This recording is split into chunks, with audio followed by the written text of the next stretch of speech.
Dalam buku Kesejahteraan Sosial, Prof. Isbandi Rukminto Adi menyatakan bahwa perubahan sosial berencana harus memperhatikan unsur keterlibatan dan keikutsertaan warga masyarakat, serta memperhatikan unsur kesinambungan dari program tersebut. Dengan bangga, kami mempresentasikan program kreativitas mahasiswa bidang penelitian sosial humaniora dengan judul Membangun Model Penerapan Teknologi Tepat Guna pada Posdaya Berbasis Koperasi di DKI Jakarta menggunakan pendekatan pembangunan berkelanjutan.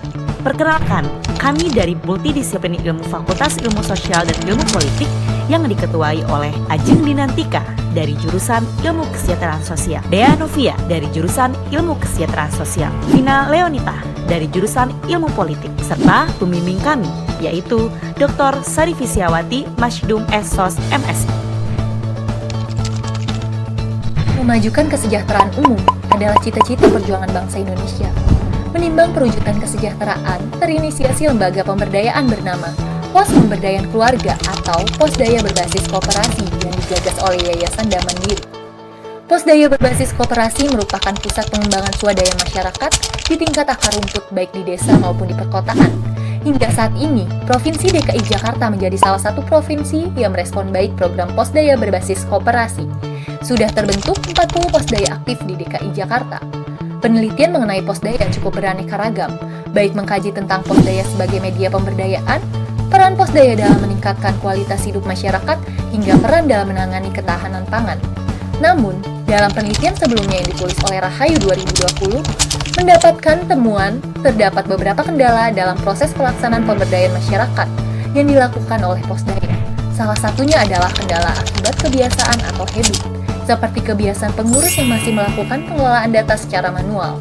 Di lain sisi, pemerintah telah berkomitmen untuk melakukan pemberdayaan masyarakat melalui teknologi tepat guna yang dituangkan dalam Peraturan Menteri Dalam Negeri Nomor 20 Tahun 2010 tentang pemberdayaan masyarakat melalui pengelolaan teknologi tepat guna. Pengelolaan teknologi tepat guna tersebut dilaksanakan berdasarkan prinsip yaitu meningkatkan usaha ekonomi, mengembangkan kewirausahaan, memberikan manfaat secara berkelanjutan dan sederhana. Pengelolaan teknologi tepat guna dalam membangun posdaya sejalan dengan tujuan SDGs nomor 8, yaitu mendukung pertumbuhan ekonomi yang inklusif dan berkelanjutan, tenaga kerja penuh dan produktif, dan pekerjaan yang layak bagi semua. Implementasi teknologi tepat guna bukan saja mampu memaksimalkan keberadaan posdaya dalam meningkatkan kesejahteraan keluarga, tetapi juga dapat menjadi strategi pembangunan berkelanjutan. Sehingga diperlukan kajian terkait model penerapan teknologi tepat guna pada posdaya berbasis koperasi di DKI Jakarta menggunakan pendekatan pembangunan berkelanjutan. Berdasarkan latar belakang tersebut, kami merumuskan pertanyaan dan tujuan penelitian yaitu pertama, bagaimana solusi pemecahan kendala pemberdayaan masyarakat melalui posdaya berbasis koperasi agar dapat meningkatkan kesejahteraan keluarga melalui evaluasi kualitas layanan.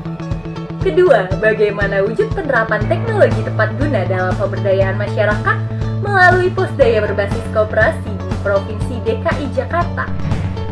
Target luaran PKM yang direncanakan antara lain artikel ilmiah yang dipublikasikan dalam bentuk cetak maupun elektronik melalui jurnal Sinta 2, Sosiokonsepsia Jurnal Penelitian dan Pengembangan Kesejahteraan Sosial, draft proceeding untuk Konferensi Kesejahteraan Sosial Kementerian Sosial Republik Indonesia, menciptakan rekomendasi berupa model penerapan teknologi tepat guna dalam pemberdayaan masyarakat melalui posdaya berbasis koperasi yang bernama Teman Posdaya atau Teknologi Manajemen Posdaya.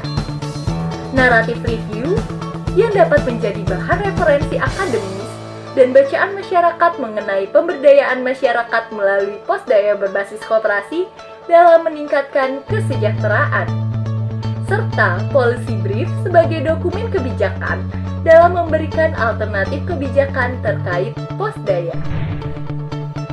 Semua target luaran tersebut diharapkan dapat memberikan kontribusi multidisiplin yang meliputi ilmu kesejahteraan sosial dan ilmu politik dalam menjawab permasalahan mengenai perwujudan kesejahteraan, tentunya dengan mempertimbangkan pendekatan berkelanjutan dan memaksimalkan penggunaan teknologi tepat guna dalam masyarakat.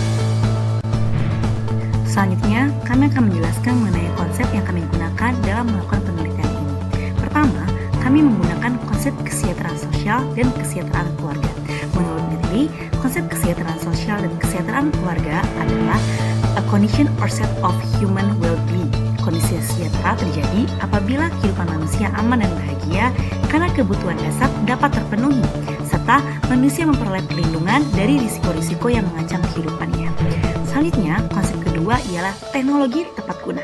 Teknologi tepat guna adalah teknologi yang sesuai dengan kebutuhan masyarakat dan dapat menjawab permasalahan masyarakat, tidak merusak lingkungan, dan dapat dimanfaatkan oleh masyarakat secara mudah serta menghasilkan nilai tambah dari aspek ekonomi dan aspek lingkungan hidup. Memahami teknologi tepat guna dapat dilihat dari tujuan dan prinsip teknologi tepat guna. Teknologi tepat guna bertujuan untuk mempercepat pemulihan ekonomi serta meningkatkan dan mengembangkan kegiatan usaha ekonomi produktif masyarakat, mendorong tumbuhnya inovasi di bidang teknologi, dan menunjang pengembangan wilayah melalui peningkatan kualitas sumber daya manusia dan memiliki prinsip, yaitu meningkatkan usaha ekonomi masyarakat, mengembangkan kewirausahaan, kegiatan harus memberikan manfaat secara berkelanjutan, dan prinsip ekonomis. Berikut adalah konsep ketiga yang kami gunakan, yaitu konsep kualitas layanan.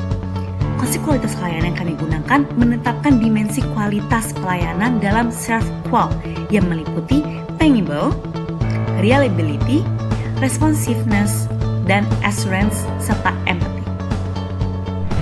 Terakhir ialah pembangunan berkelanjutan. Kami mengambil konsep dari Emil Salim yang menyatakan bahwa pembangunan berkelanjutan bertujuan untuk meningkatkan kesejahteraan masyarakat untuk memenuhi kebutuhan dan aspirasi manusia. Sasaran pembangunan berkelanjutan menurut Sutaha Mirja yaitu pemerataan hasil-hasil pembangunan antar generasi, safeguarding, pemanfaatan dan pengelolaan sumber daya alam, mempertahankan kesejahteraan rakyat yang berkelanjutan, mempertahankan manfaat pembangunan ataupun pengelolaan sumber daya alam dan lingkungan, serta menjaga mutu kualitas kehidupan manusia antar generasi. Baik, setelah mendengarkan pemaparan mengenai permasalahan, tujuan, kegunaan, target luaran, hingga konsep dalam penelitian, selanjutnya kami akan menjelaskan mengenai metode apa yang kami pilih pada penelitian ini. Pada pilihan kali ini, kami menggunakan mixed method atau menggunakan gabungan pendekatan kualitatif serta kuantitatif. Kedua, pendekatan dipilih untuk mendapatkan data yang komprehensif dan dapat menjelaskan fenomena serta menampilkan data secara mendalam dan luas. Jenis penelitian yang digunakan dalam penelitian kali ini adalah deskriptif evaluatif. Selain memutuskan metode penelitian, kami juga mendiskusikan mengenai teknik pengumpulan data. Teknik pengumpulan data yang akan kami lakukan diantaranya adalah studi literatur, wawancara mendalam, dan survei menggunakan kuesioner. Studi literatur kami lakukan untuk memperoleh data sekunder melalui jurnal yang sesuai dengan konsep, yaitu Posdaya Koperasi DKI Jakarta, kesejahteraan sosial dan keluarga, teknologi tepat guna, kualitas layanan hingga pembangunan berkelanjutan. Sedangkan wawancara kami lakukan kepada pengurus Posdaya di DKI Jakarta serta masyarakat yang terlibat di dalamnya. Survei menggunakan kuesioner bertujuan untuk mendapatkan data terkait evaluasi kualitas layanan Posdaya dengan 5 indikator, antara lain tangible, reliability, responsiveness, assurance, dan empathy. Kuesioner tersebut akan disebarkan menggunakan teknik kuota sampling sebanyak 300 responden. Setelah melakukan pengumpulan data, selanjutnya kami akan mengolah data menggunakan teknik pengolahan data kualitatif dan kuantitatif. Untuk pengolahan data kualitatif, kami menggunakan ketiga jenis coding, yaitu open coding, axial coding, hingga selective coding. Sedangkan untuk pengolahan data kuantitatif, kami akan melakukan Importance Performance Analysis atau IPA, yang seluruh perhitungan dan pengolahan data akan dilakukan menggunakan rumus dan cara yang telah ditetapkan. Maka terakhir adalah melakukan analisis data. Analisis data dilakukan dengan 3 cara, yaitu reduksi data, penyajian data, dan verifikasi data. Analisis data dilakukan untuk memeriksa keseluruhan data sehingga informasi yang disampaikan menjadi lebih mudah untuk dipahami. Pada penelitian kali ini, anggaran yang kami perkirakan untuk menunjang seluruh kebutuhan selama proses penelitian berjumlah Rp11.116.500. Alokasi anggaran dalam penelitian kali ini cukup besar dalam peralatan penunjang daring seperti Zoom, Canva, Pulsa, dan lainnya. Dikarenakan pandemi ini kami harus memanfaatkan teknologi sebagai alat utama dalam proses penelitian kami, serta jadwal penelitian ini akan dilakukan selama 5 bulan. Penelitian ini sangat kami harapkan akan menjadi penelitian yang bermanfaat bagi masyarakat luas, bagi individu, keluarga, maupun komunitas. Oleh karena itu, kami percaya bahwa memaksimalkan teknologi tepat guna dalam Posdaya berbasis koperasi adalah solusi yang baik untuk masyarakat dan menjadi koperasi yang layak untuk semua. Cerdas berinovasi, mewujudkan kesejahteraan dalam pembangunan berkelanjutan.